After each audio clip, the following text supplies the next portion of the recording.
Hello again, and welcome back to Cooking for Candlelight. I'm Wiencko, the host of this program, and its second episode. That's one more than I thought we'd have on the first one. But we're back here at Studio G at Community Media Network's back production studio, gladly producing some food for your viewing pleasure and hopefully for your consumption pleasure later on. I hope you enjoy the show tonight. Let's get cracking right into the meal because we've got some steps to take before we reach the finished product. Today we'll be cooking a recipe that was given to me by my sister a long time ago. In fact, it was so long ago that I forgot it, and I had to call her up this week and say, hey Brenda, can you tell me what that Caesar salad recipe was that I enjoyed so much before?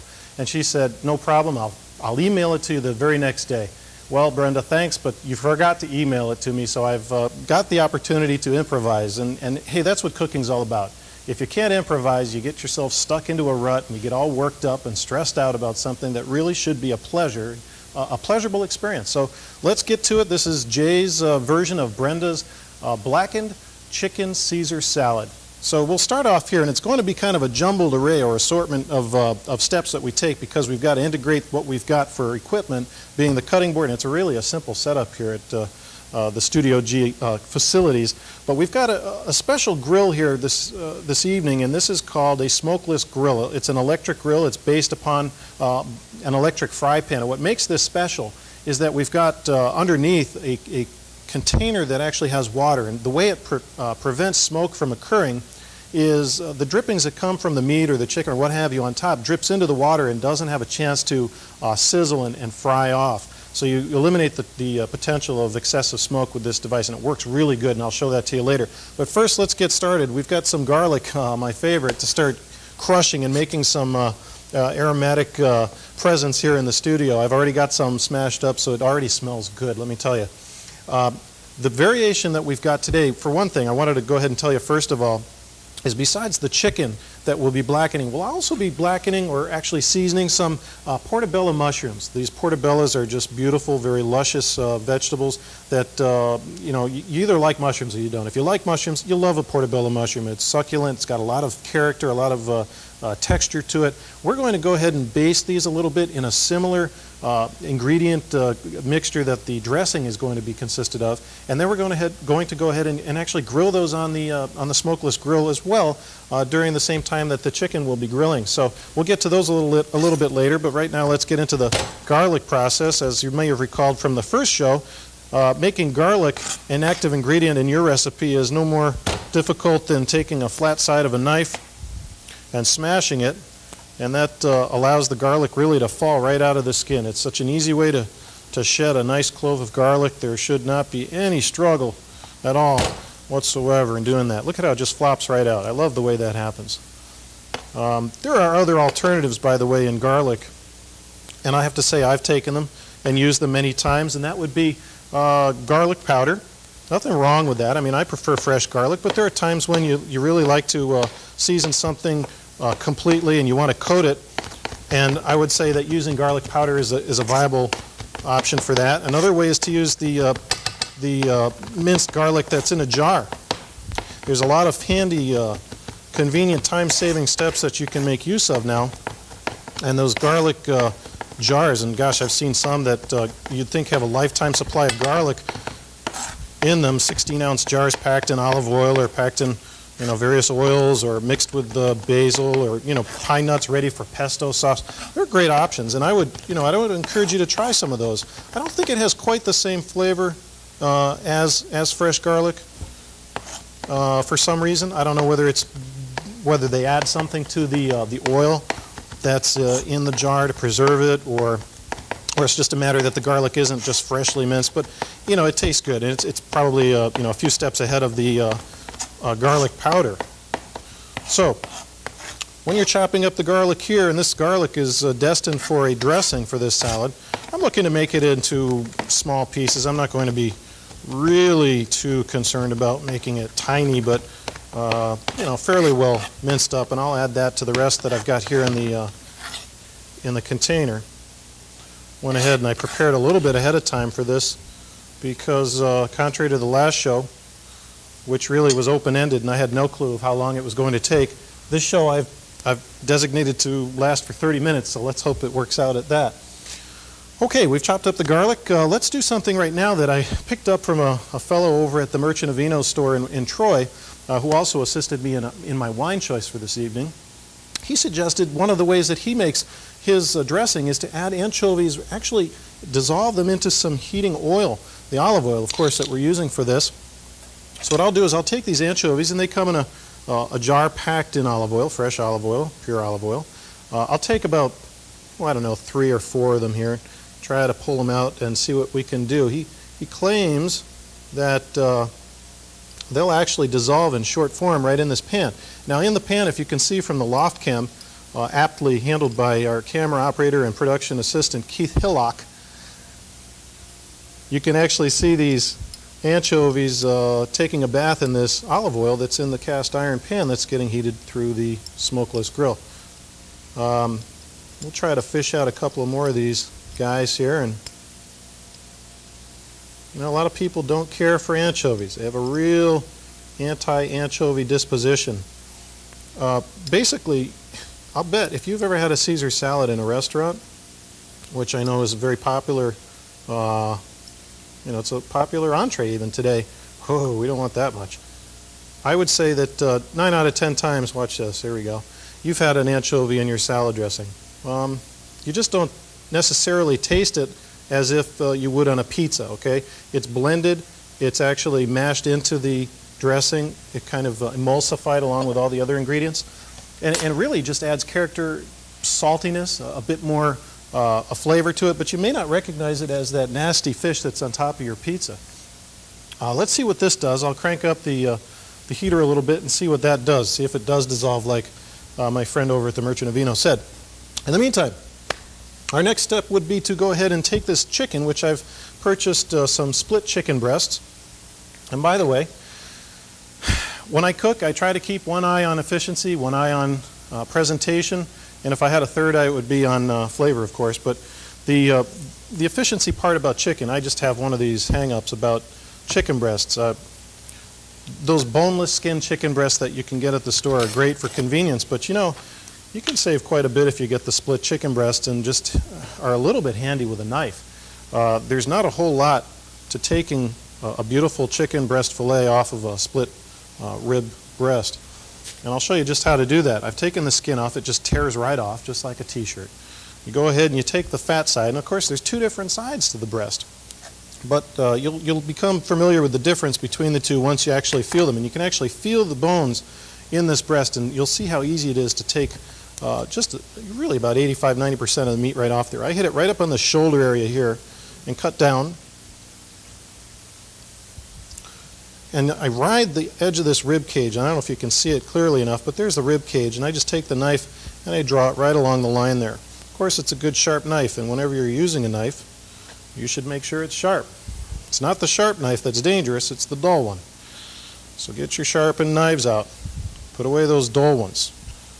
Now, once I've got that open like that, I can do a couple of different things. I can continue trimming it, or I can just take my finger, run it underneath that bone, and just tear that fillet right off. Look at that. I could put this, and I would suggest keeping a stock pot right next to you on the stove filled with cold water, and I would drop these bones right in there and go ahead and boil off some chicken stock for use at a later date. Notice you got a little tenderloin. A lot of people call that a tenderloin. Comes right off the middle. And I've got this piece right here. I'll go ahead first and I'll take another breast here. I think we'll probably end up using 2, maybe 3. I'll take the skin right off this. Again, it's not a big deal taking the skin off. It's a little messy, hey, but it could be a little fun too. Again, get the shoulder right up there, kind of come down on that, glide right along that wishbone, and then ride right alongside that rib.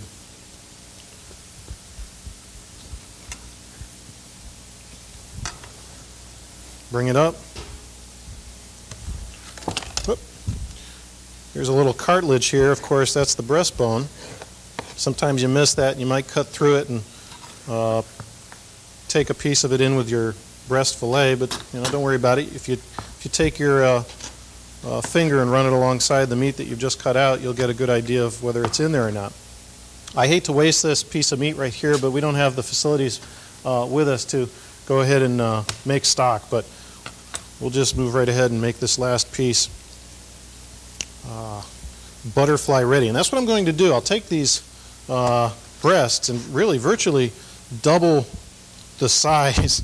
It's not really doubling the size. What it's doing is I'll be doing two things. Butterflying, of course, is the process of taking a piece of meat and reducing its thickness by a half, roughly. That's what you're looking to do. And what that does is two different things. One is it reduces the cooking time because the heat has to pass through a smaller thickness of meat.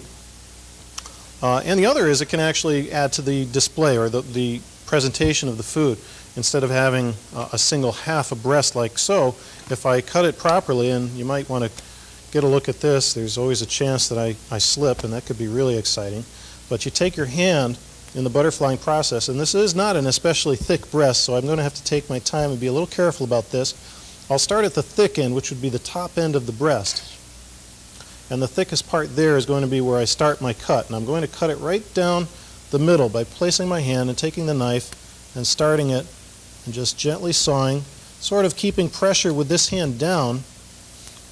And for some reason or another, it generally works out that I don't cut myself. Now, what you've got is a beautifully butterflied piece of chicken breast, which is twice the size and appearance. It's going to cook much faster than that thick piece, which means a lot when it comes to how the outside looks. If you have a thick piece of meat or chicken, you could end up overcooking the outside if it was thick. It could make it look black, or you'd have to cook it at a very slow heat. So I'll stop talking a little bit while I cut this next one. There we go. Look at that. It's beautiful, beautiful pink flesh on that chicken. This is some Amish chicken breast. It claims to be relatively free of processing and additives, that sort of thing. That's always nice.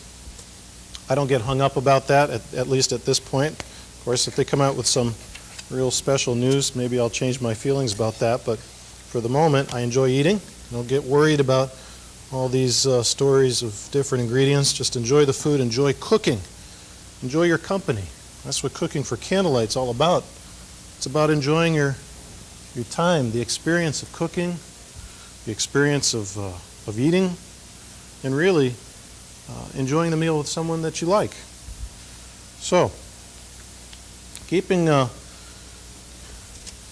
abreast of the action, we've got just a couple of things to do before we go ahead and put this on the grill, and that's to season it. What I've got here is a blackened seasoning. We're going to go ahead and sprinkle this liberally right over the top, and I've grouped these chicken breasts close to each other, and we'll just take that. Now the chicken's got a natural stickiness to it here, so that seasoning's going to stick to it pretty well. I'll go ahead and flip these over, give them a coating on the second side. And what kind of seasoning is this? Nothing special, just called blackened seasoning. I'll read the ingredients to you later.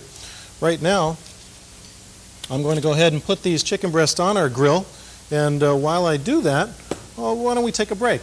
Give you a chance to go get up and grab something to eat or drink, and I'll meet you back in just about a minute.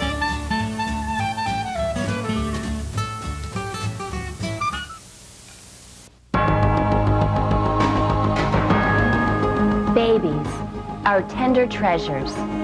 Save them from birth defects, low birth weight, infant mortality. Support March of Dimes research, March of Dimes programs. Join me and Walk America. Together, we are saving babies.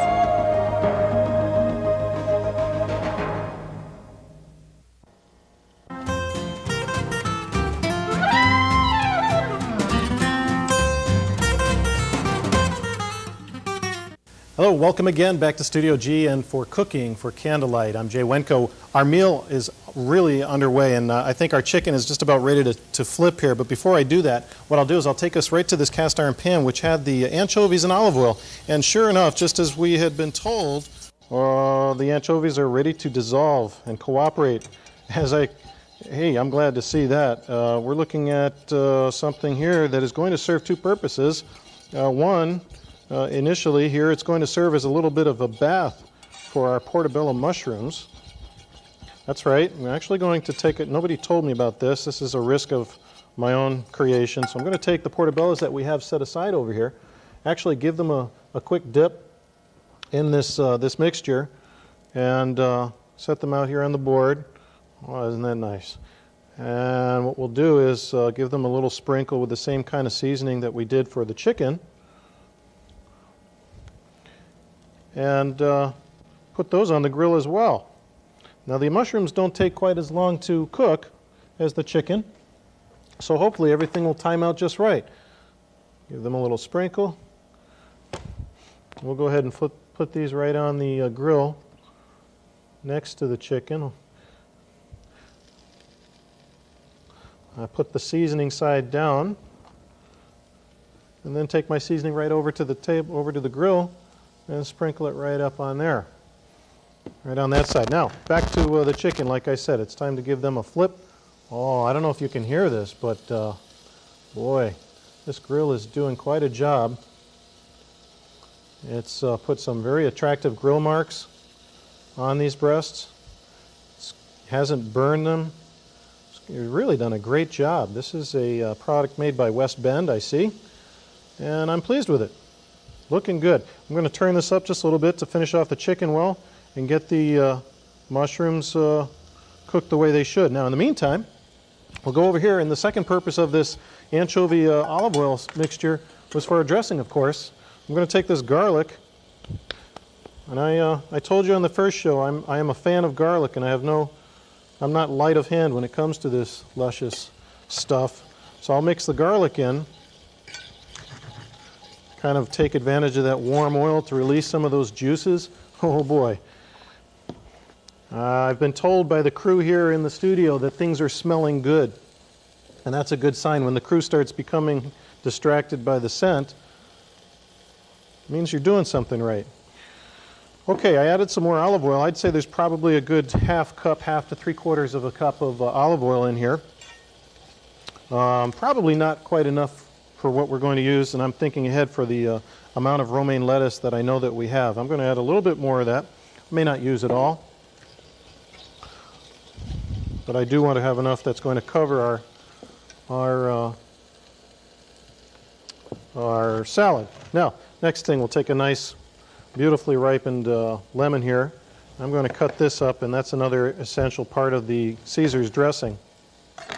Generally, you can look at about a 2 tablespoons of lemon juice to a half cup of olive oil type ratio. What we said we had here was about at least a 3/4 of a cup of olive oil right now. So what I'll take is this quarter of an orange, and I'll squeeze that right in there. I should probably put a spoon there just so I can catch any seeds that might fall out, and if not, no big deal. I'll fish it out later. And that way you get an idea of more or less how much lemon juice I'm putting in. Now, I got to be honest with you, you do have to be somewhat careful with the lemon juice, and you don't want to put too much in, because then your salad's going to be way too tart. And you don't want that. You also don't want your portobello mushrooms to burn, so I'll take a look at those, see how they're doing. Looking good. Boy, aren't they beautiful. Look at the grill marks on these beautiful mushrooms, and they just, the underside of these cross sections are just glistening. Beautiful. We'll just take those and we'll present those properly on this salad when we're finished. Next step, we've got the mixture here. I'm going to pour this garlic and olive oil and lemon juice into my mixing bowl, and really the next step is to emulsify. Really, that means thicken, kind of blend into a thickened state, this dressing. Well, one more thing, I'll add that at the end. But if you notice here, just looking across my ingredients to make sure I don't forget anything. It's one of those things that I do on occasion. I'll get all the ingredients out and I'll forget one thing or two. Got the anchovies, got the olive oil, got lemon juice, I've got plenty of garlic. I'll taste this before I place it on the salad itself. But anyhow, you want to thicken this up, and that means just really go ahead and beat it up pretty good. I've got some diced up Roma tomatoes that we'll use to give the salad a nice appearance. Basically, we've done what we set out to do on that. Let me take a look and save these mushrooms for the moment because I think they're just looking just right. You don't want to overcook a portobello. I'll flip these two here a little bit. I'll move these right off the edge. And the chicken, I pushed the chicken. You can actually tell the doneness. These chicken pieces are done. I think we're getting really close to the finish of this recipe. What we'll do right now is take a short break, and we'll come back and I'll have the chicken cut up into pieces. I'll have the Parmesan cheese and the Roma tomatoes ready to add to the romaine lettuce. Of course, with our dressing, we'll toss it. We'll open up a fine bottle of German Riesling wine, and we'll enjoy this meal under candlelight when we return.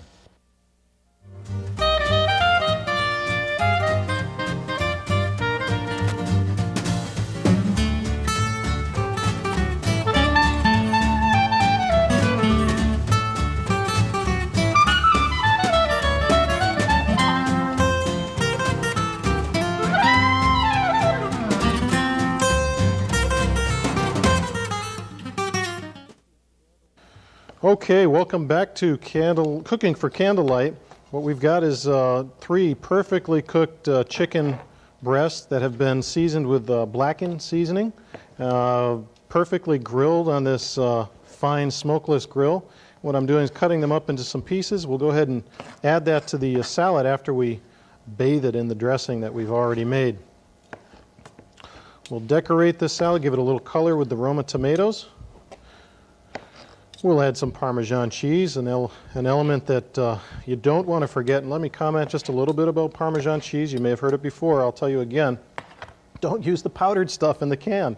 Not with a Caesar salad. If you're spending this time making just a fantastic salad, go get some fresh or aged, rather, Parmesan cheese in a hard piece like this, and go ahead and grate it and add it to your salad. There's a difference. And you really don't want to substitute the powdered, granulated kind for this shredded, fresh shredded Parmesan cheese. So we'll go ahead and add that. And I like to add a liberal amount. It tends to find its way throughout that salad. We'll see if that's enough right there. I don't want to overdo it. We'll add some of these tomatoes.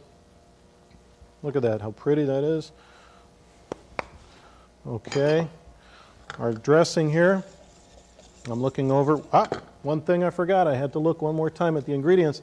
A little bit of the improvisation that I mentioned before, and this doesn't necessarily have to find its way to your kitchen, but I use a little Worcestershire sauce, just a little bit, in this dressing to give it just a little bit of a zap. And I mean so much that I'm talking about putting it in a spoon and making sure you don't overdo it. And whoop, that's too much. That much is too much. And I'd say that's probably a half a teaspoon. I'm going to pour part of that out until I've got really just a few drops. I'll go ahead and sprinkle that in there. And believe me, it goes a long way. I'll mix that in there just a little bit. Adds a little bit of a kick to it. Have we got everything in here? Let's go ahead and add this dressing right in there.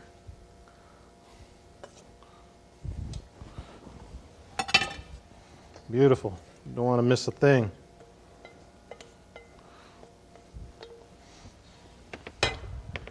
Okay, now we've got this much done. How do we toss it? Well, there's a few ways you can do it. You can take a couple of spoons and mix it up. Or if you've got a really big salad, you can put it in a garbage bag and shake it. Different ways you can go about it. I'll just go ahead and take these spoons. I was going to do something different and toss it between these bowls, but hey, that's the essence of cooking, is being flexible. You don't have to be rigid. I think I said that. And I mean it. It just should be enjoyable. Go ahead and give this beautiful salad a good toss. Coat all those beautiful, by the way, organic romaine lettuce. I've never seen it before. I happened to pick that up at the Merchant of Vino. They have a pretty good selection of organically grown vegetables and goods. I've never tried organic romaine lettuce before, but I will this time, and I'm sure it's going to be great. Okay, we've got a sufficient amount of salad here. There's no question about that. Now let's move into dressing it up properly for our dinner.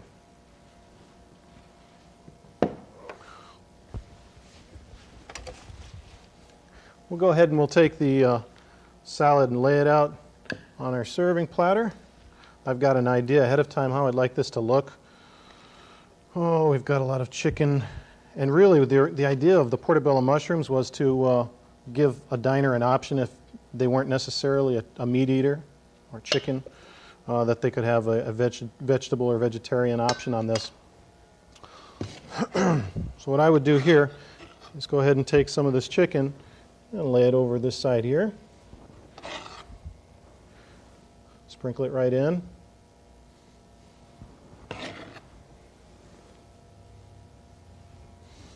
And then go ahead and take the mushrooms. You think it's silly, go ahead and line up those mushrooms the same way? Not really. Tell me if it doesn't look a little different that they are. Isn't that nice? Well, that's beautifully presented, I think. It's a wonderful meal. It's going to be very healthy for us. I'm going to add an additional piece of garnish on top of here using a fresh knife. We'll take a lemon.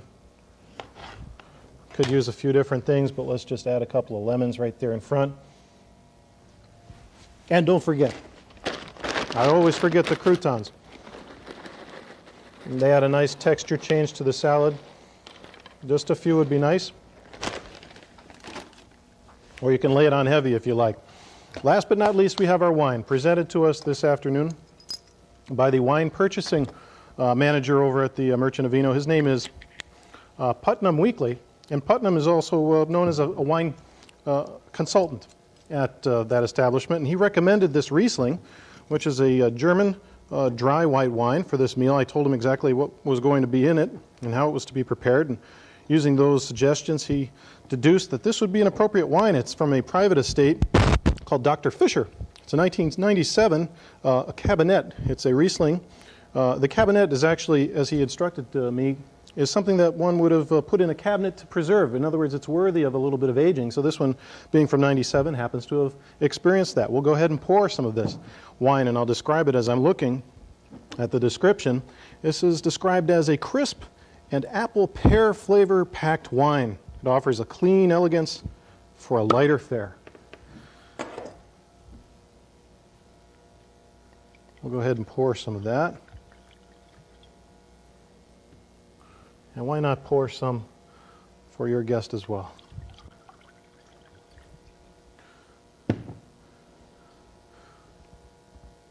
Blackened Chicken Caesar Salad, brought to you from here in Studio G at Community Media Network on Cooking for Candlelight.